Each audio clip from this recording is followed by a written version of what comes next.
সুরক্ষা আইন আমরা বারবার দাবি করে আসছি, কিন্তু এটার কোনো বাস্তব প্রতিরূপ আমরা এখন পর্যন্ত দেখতে পারিনি।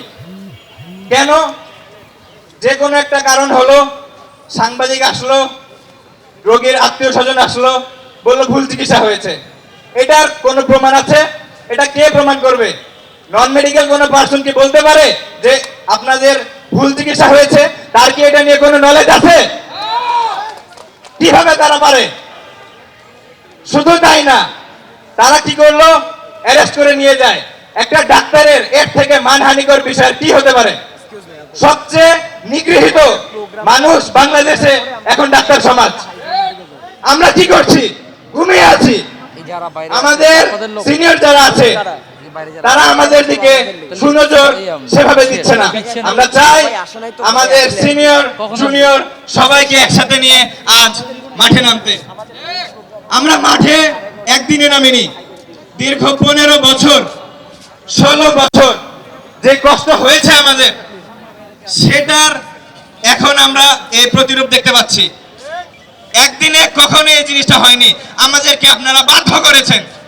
দেশ জুড়ে তোলপাড় ওয়ালটন ফ্রিজ কিনে আপনিও হয়ে যেতে পারেন মিলেনিয়ার। আমরা চাই আজই এটার নিষ্পত্তি হয়ে যাক, না হলে আমাদের আরো কঠোর পদক্ষেপ নিতে হবে।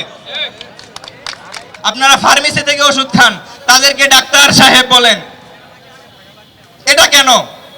আমরা আমাদের রোগীদের, আমরা আমাদের দেশের মানুষের সেবায় কাজ করতে চাই। আমরা চাই তাদের যেন কোনো অসুবিধা না হয়। সাংবাদিক ভাইদের প্রতি অনুরোধ জানাই, কে আসল ডাক্তার, কে ভুয়া ডাক্তার, আপনারা সেটা সঠিকভাবে প্রচার করুন। আপনারা এমন কোনো হেডলাইন দিবেন না যেন মনে হয় এটা ডাক্তাররা ইচ্ছা করে দেশের শান্তি বিনষ্ট করার জন্য আজ রাস্তায় নেমে আসছে।